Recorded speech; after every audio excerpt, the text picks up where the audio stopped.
Do you think you're good at grieving? Can we talk about something else? Are you serious? Yeah, I'm just curious. Like I was thinking, we're going to talk about this a little bit today. I feel like you already know the answer. You wouldn't have asked Instead me. of grieving, what do you think you do? I deny and withdraw and avoid. Yeah. I don't think I'm very good at it either. I think I just move. I keep moving and doing instead of sitting. And I don't think we know how to grieve sometimes.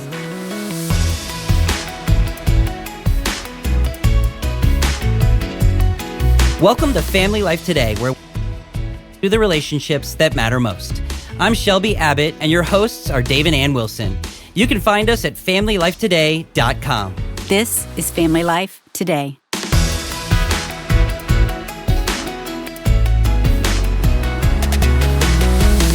No, I think that's a great question. Well, I think grieving, when I hear the word, it's like, let's do it and let's do it quick and let's get back to life. Serve It's the like, purpose. I don't want to live there. Yeah. And that's terrible. That is not grieving and that's not healthy. But that's how most of us live, myself included, right? Yes. We're Yeah. talking with Sara Hagerty today. Welcome to Family Life. Glad that you're with us because we're going to talk about this as we've been talking about your book a little bit. And you hit grieving in your book, Yes. The Gift of Limitations, finding beauty in your boundaries. Like Ouch. that part. I was like, just gonna say I don't like that part, the like, gift. how do we find beauty? We're all breaking and pushing against the boundaries. Yeah. Do you grieve well, Sara? I don't by nature, but I feel like I'm learning. I'm learning because I think when we start to see the power that grief has for us as believers to grow us to connection to God, and that it doesn't mean that we're going to stay there forever, it becomes a little bit easier to do it. And I think in my mind is getting there maybe quicker than my body and my life. But my mind, I am beginning to see the Bible is full of people who grieved with God. There are Psalms where you see at the beginning, 22, and then you watch a transition into really understanding an aspect of God's nature and his character where I start to go, I think there's a purpose in it. And the more my mind can get around that, the more I start to go, maybe running away from my grief isn't the best thing right now. But I think we all have this grieve this moment. Am I going to stay here forever? Like if I open the door to grief, what if I'm just Eeyore forever? Yeah, exactly. And I think people are like, well, when they say grieve well, it's What does important. it mean? Right. What does it mean? Well, I think, okay, so there's the real, for those of us who have lost someone, my dad died younger, and that felt tangible. Like I knew when I missed him, grief was coming on and you can't really avoid that. I think a lot of us have the bigger things in our life where grief becomes familiar. What we don't really have a grid for is like, can I grieve that I responsibilities and a lot of needs in my home and I can't meet them all? Well, that feels like throwing a tantrum. I don't really want to grieve, but could there be a middle ground where I'm actually maybe not throwing a tantrum, but I'm going, instead of snapping at my kids because they're not making my life any easier, could I actually take 3 minutes alone in my room with a cup of tea and say, this is really hard, God. I like that because as a mom, when our kids were little, I'd say, stop being a whiner to myself, not to my kids. My kids were whining, but I'm saying it to myself. Stop being a whiner. Like We might have said it to our kids too. oh, of course I said it to my kids, but I'm saying I also said it to myself as like a self. Yeah, slap some water on your face. Keep going. Exactly. But to go into the closet and to be sad and to grieve the moment and maybe the even stage you're in, I feel a little guilty about that because shouldn't I feel thankful? Right. And I think I do the same thing. I think we as believers skip steps. So we know what I need to be grateful and to see God's move and his hand in my life. I need to be present with my kids. But how many times do I skip steps? Like here I am snapping at my husband 3 days in a row and he's going, what in the world? Who are you? Who are you? But if I give myself a little bit of time, snapping actually becomes tears and I'm going, overwhelmed with my life, and you are the only person who sees it and knows it this closely, so I need you to be perfect right now. Right? But you go into the closet to grieve and take us there again. What are you saying? I go into the closet or go to some place where your kids aren't, which for me is my laundry room, or if I could hide in the dish wants to go there. I go to some place where nobody is, and I give myself permission to feel before God. And I say, okay, I'm acting mad, but underneath the mad is really I'm sad. This is hard. And I have hard responsibilities in my life that I am not fulfilling. Enough, honestly, I can sometimes get to, and I feel like I'm actually really failing. I feel like you've given me these children to steward, and I feel like I'm an utter failure. You know, in the moment, I'm feeling like an utter failure because my mudroom has mud in it. But if I can step away, I'm feeling the stewardship that God has asked of me, and that naming it before God, sitting with it, that's a picture of like minute grief, right? Our friend Jamie Winship talks about confession. He was a cop in DC, and he says confession. He said, when we have somebody on the stand, when we say, you know, they don't say, I'm sorry. They tell you, this is what I did. This is the truth. He said, confession is telling God the truth of where you are, of what you're feeling, of what you're going through. That is so good. And that changed the way I looked at it in terms of that closet experience. I'm starting to, I could be in a meeting and feel like a failure. Lord, I'm telling you, this is my confession. I feel like a failure. Why do you know? And then I'm digging through that, like, so I give, and I'm talking to him about it. Yes. I think that's really healthy. And that is grief in some ways. Like it is, when we feel like a failure, there's a deep sadness in our hearts. Like I'm not hitting. To be able to take minutes, and I'm not talking hours or days or weeks. So sometimes I think it can stretch into longer to say, I'm going to give myself permission to be sad. It releases some of the mad, right? Do you think it's easier for women to do this? I'm just sitting there. I mean, in my marriage, it is for sure. And one of the things I've noticed is I have given more permission to grief. Is it's interesting how it also has given my husband more permission. Oh, that's maybe good. because it's also giving me a greater tolerance for his pain. I don't know. I feel like as a woman, I love his strength. Yeah. And so when he's weak, I need to make space to really let him be weak.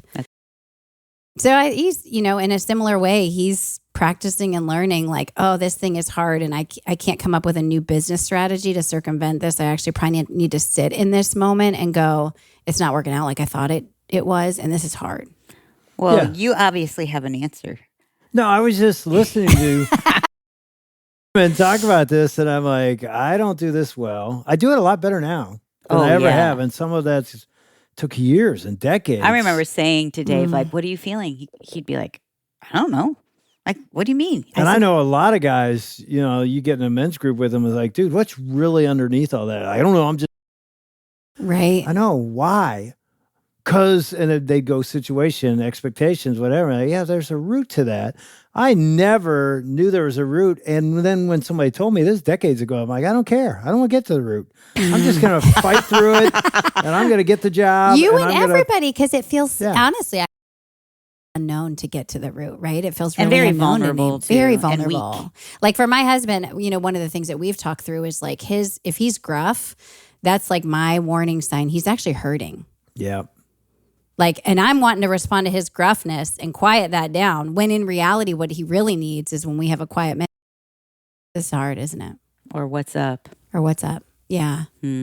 I can't say it's 100% true, but I think it's very, very true for every person listening to what you just said, especially men. If I'm gruff, it's a flashing dashboard light on my soul saying it's something else. There's something off. It's worth paying attention to. And then if you can identify it, grieve it. Can you grieve it? Can you give it a funeral? Maybe it is an expectation. I'm not getting a promotion. It's not going to happen. And again, even as I said, I'm like, I can make it happen. I'll get around another. There are things it's like God is setting a limit, and that's a gift. Yeah. Even saying it out loud, it's like, I still don't want limits to be a gift and beauty and boundaries, but you're right. There are times we have to say, I need to grieve this. I need to accept this. And I need to move into this in a beautiful way. Because I think we do this with our marriage. Yeah. We want to change her, change him to be what we thought we married anyway. And then at some point we realize, no, who she is absolutely beautiful. I need to embrace and love her as she is, not make her any different, because she is a gift from God. just the way she is. That's hard to get to the place where you're settled and, content. Right. Which I think is why grief is such an important part of the process. It's like that children's book. You can't go over it, can't go around it, can't go under it, have to go through it. Yeah. Grief is a necessary part to accepting it's given us and to actually embracing it, to seeing it as beautiful. Like if I think of, let's talk about marriage in particular, early years of marriage, really hard, giving myself permission as a newer bride to be disappointed and sad, moved me away from mad, definitely opened a door for a connectedness with God, because it didn't feel like my conversation with God before then had been one-dimensional, like change this and him. I mean, I just felt like I was the head of the prayer team for my husband. Me too. Oh, I was the president of it. President of the prayer team. Could we all be praying for my husband? That's right. But that was my one-dimensional conversation with God. Could there be another way? Which is I sit with you and I go, actually, this is really hard, Lord. And I'm sad. And the young bride in me is sad that this isn't he's not who I wanted him to be or who I thought he would be. In that grief, God meets us. And really, I think he changed the people we want to be in grief. Yeah. As you guys were saying that, I thought of the potter's wheel.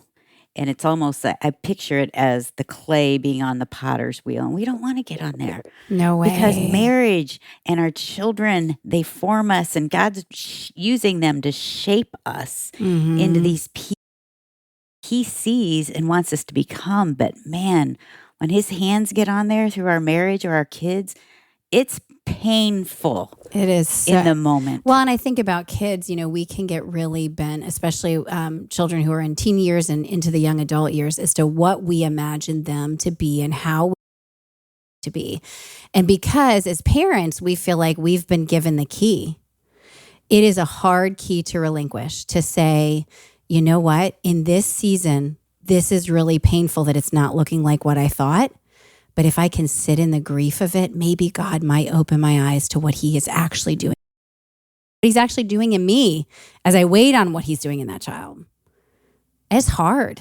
So hard. It's a crucible. And I think nobody talks about that or we don't talk about it all that often, because we just imagine that the dreams for our kids are going to be the actual things that they walk out. But even in a wildly thriving child, exactly like you pictured, all those years when you prayed for them. I've talked to so many moms, because I'm around so many moms, that have said and cried like, he gave his life to Jesus when he was 5. And I knew like God has his hand on him. I thought he was going to, and then they'll name all the things. I thought he was, and now, and they're shattered. Yes. So what would you say to that? I mean, person? those are the limitations we've been talking about. Like, what if your dreams are on the other side of the fence?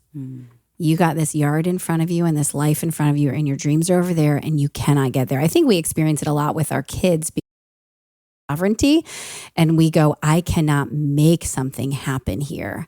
So could it be that a widespread across the body of Christ, God is reaching people through their delayed answered to prayers? And I think what happens, if we give ourselves permission to grieve that, it becomes a different kind of conversation. Change this kid, move this. We are really masters of interceding. Yeah.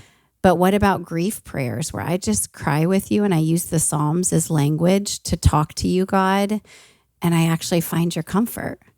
I mean, it's so, as you're saying, it's so healthy. I mean, everybody's got their story. I'm thinking, when our oldest son was born, we're both athletes, right? I was a college athlete, so we think we're going to have these athletes, right? People would say to us, your kids are going to be so athletic. Yeah. And so CJ's born, and he's a great kid, and he gets the age where he's starting to get into sports, right? And I remember one day, like in the driveway or something, throwing him a ball from 3 or 4 feet, just through, and it was like clumsy. He couldn't catch it. It was like uncoordinated.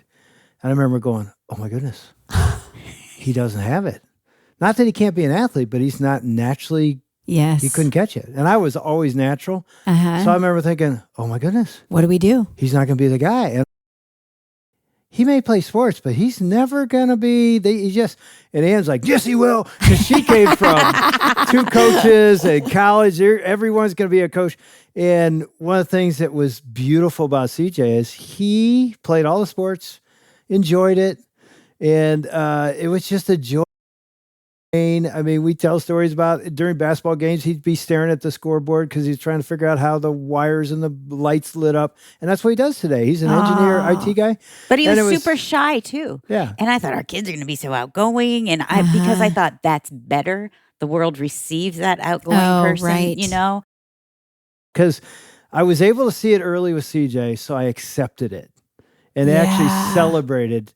Yeah. He's going to be an amazing man. Sports probably won't be the center of it, but it'll be a part of it.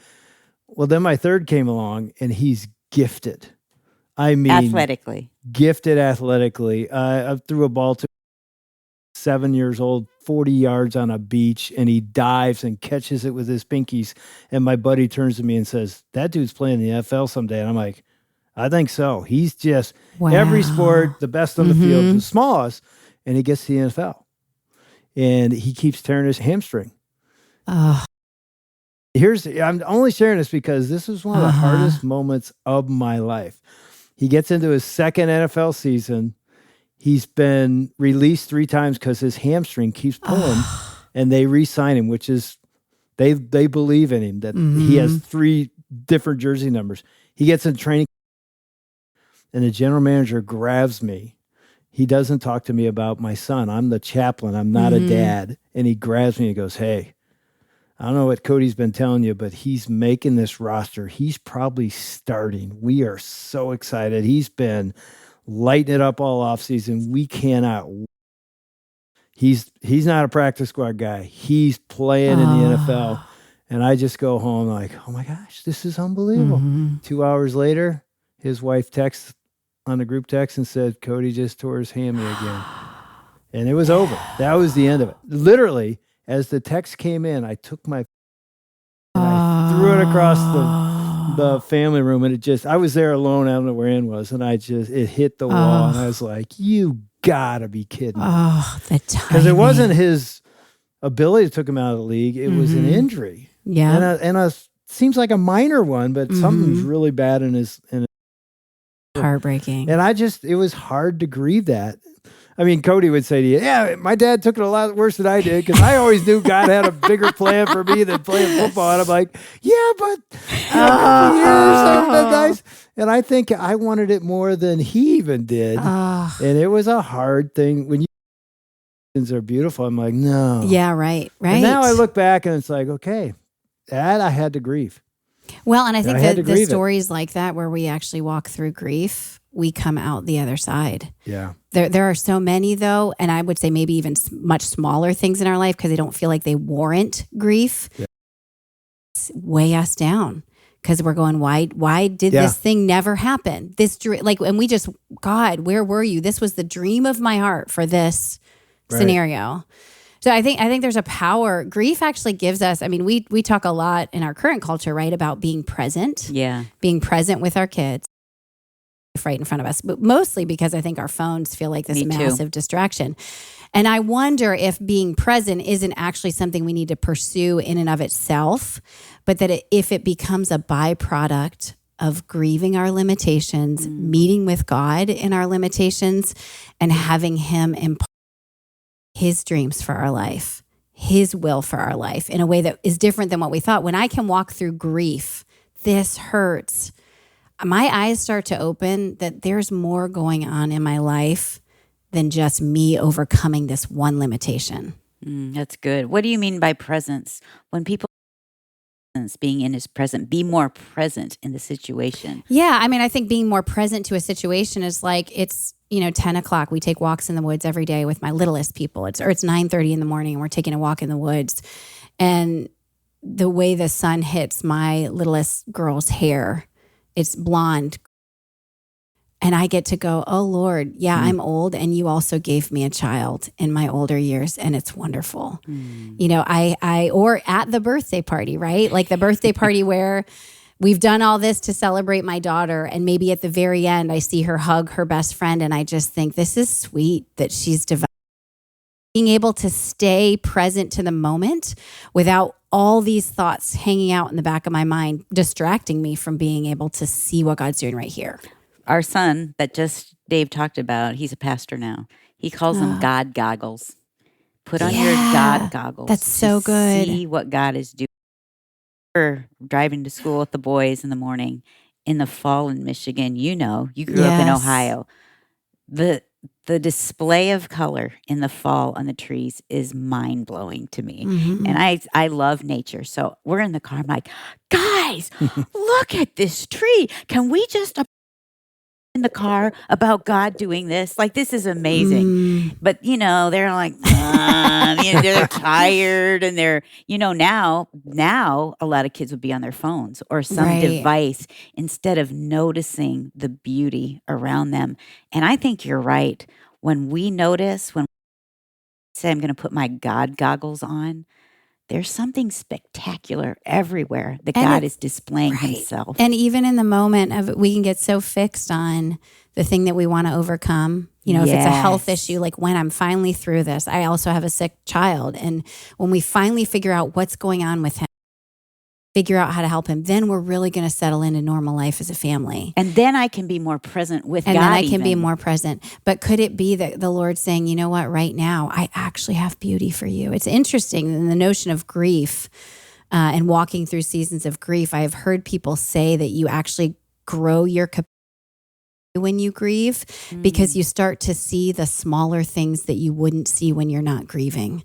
When you're grieving, your eyes open to your own pain, and in opening to your own pain, it's like you start to have your eyes open to other things around you that you wouldn't have seen when you're just plowing through life. There is a gift that God gives in grieving them that we start to go, oh, there's beauty right here in my yard.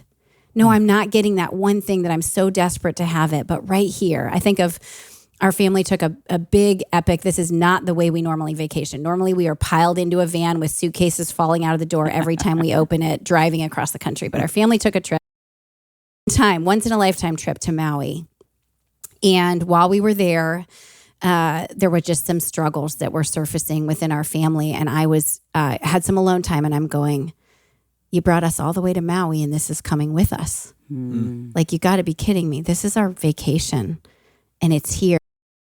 I'm at this cliff, at the edge of this cliff, just like crying to God. You brought me to Maui, and this is happening. You brought me to Maui, and this is happening. And as I'm saying it, and I'm also writing it in my journal, it was like the emphasis changed, as if it were his words to me. This is happening, and I brought you to Maui. This is happening, and I brought you to Maui. And it was like this picture to me of God going, don't wait till this stops happening, because I have moments for you right now to encounter your life me. Now. I can say to somebody who is struggling with Lyme disease, I could wait till I'm through with all this and miss a whole lot of time where God is going, I want to meet you right now when your family's not functioning on all cylinders, when you're not knocking it out of the park as a mom. When you're a C- mom, I have things to show you right now. The verse came to my mind, I'm sure you're familiar, Psalm 34, I think it's 18. The Lord is close to the brokenhearted and saves those crushed in spirit. It's those moments where you're almost pushing him away because you're so broken. And when you pause, he flips it, like you said. Really, what you wanted all along was my nearness. I mean, if we think about it, the end of all of our dreams and our goals, deep down inside us, we want to feel like we've made an impact. We want to feel like we're seen. We want to feel like we belong. Could it be that in the times when those things are thwarted, God gives us that, just his nearness to the brokenhearted? Yeah. I like that idea too, Sarah, of just as we're talking about beauty and our boundaries, of just like we've talked about how God whispers to us, that we're not so distracted that we can hear his whispers, or we're not so distracted that we don't see the beauty all around us, even in the midst of pain. Right. I think as moms, as listeners, it'd be great to talk to your kids about that. Like, what are the hard things going on in your life and in our family and in the world maybe? But what are some of the good things you're seeing too? What are the good things that God is doing in the midst? Because he's always good. Absolutely. And I think that is the gift of our limitations. We've got eyes fixed over the fence line. And if we can name them and grieve them and accept them, you start to look at the grass underneath your feet with different eyes. You start to look at the tree in your yard. And I'm talking My limitations, I feel like I wrote this book and my limitations only got more intense. And it's like the Lord going, you have life right here, Sarah, not when Lyme is done, not when these things are resolved in your family, not when you have a more quiet house or a more ordered mud room with no mud. Now for you, there's beauty right now. Like, it's accessible. I mean, I would say for listeners, like right now, that thing that you've been praying for to change, there's life when it doesn't. There's life for you right now when you're waiting and it's not. Will you pray for our listeners, I'd the love ones that are to. feeling like there's so many limits to my life Yes, right now? I would love to. God, thank you that you meet us in our limitations. We thank you, God, that we don't have to wait till they're done or over or we're through them to dream with you. And God, I ask for listeners right now who are very acutely feeling their limitations, whether it be physical or in their family, their parents or with their children. God, we ask that you would come even today, God, and give them a brush with your wonder and your beauty. Give them a whisper that says, I'm here. I am near to you, brokenhearted. You would help us to grieve what hurts and not just stuff it. Give us a way through, God. Amen. Amen.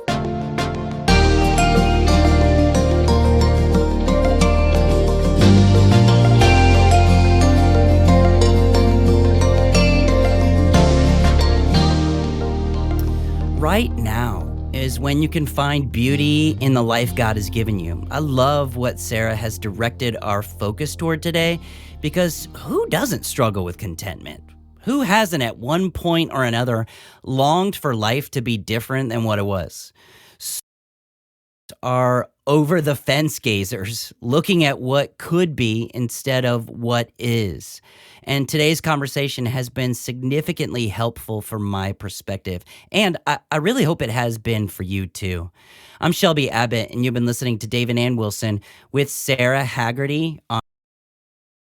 Sarah's written a book called The Gift of Limitation, Finding Beauty in the Boundaries. I have been actually reading this book. I'm reading it right now, about halfway through it, and it has been enormously helpful for me to look at things like my weaknesses, my limitations, the fences in my life, good gifts from God instead of things that God is, putting in my life to hold me back or to make me feel like I can look at other people's lives with longing because my life doesn't measure up to what their life is like. It really has helped me in many ways to unlock satisfaction. Has lovingly and purposefully directed my life. You can get your copy of Sarah's book right now by going to the show notes at FamilyLifeToday.com, or you can give us a call at 800-358-6329. And that number is 800, F as in family, life, and then the word today. And I wanted to let you know that this is a very unique and rare month at Family Life, because we as a ministry have been given a generous donation that will allow any gift given to the ministry of Family Life to be doubled dollar for dollar up to $5. Yes, that's right. So any gift that you give to the ministry of Family Life will be matched dollar for dollar. So when you become a monthly partner, you give $100, it's actually going to be turned into $200 a month. If you give a one-time gift of $50, it's going to be actually a gift $. You can go online right now to FamilyLifeToday.com, click on the Donate Now button at the top of the page, and it'll walk you through how to become a partner with us here at Family Life. You can find more details in the show notes at FamilyLifeToday.com. Now, how relationships make an impact and connect with your community? Well, next week, Chris and Elizabeth McKinney are going to be here with Dave and Ann Wilson to talk about just that, having a godly strategy when you think about being a good neighbor. That's next week. On behalf of Dave and Ann Wilson, I'm Shelby Abbott. We'll see you edition of Family Life Today. Family Life Today is a donor-supported production of Family Life, a crew ministry, helping you pursue the relationships that matter most.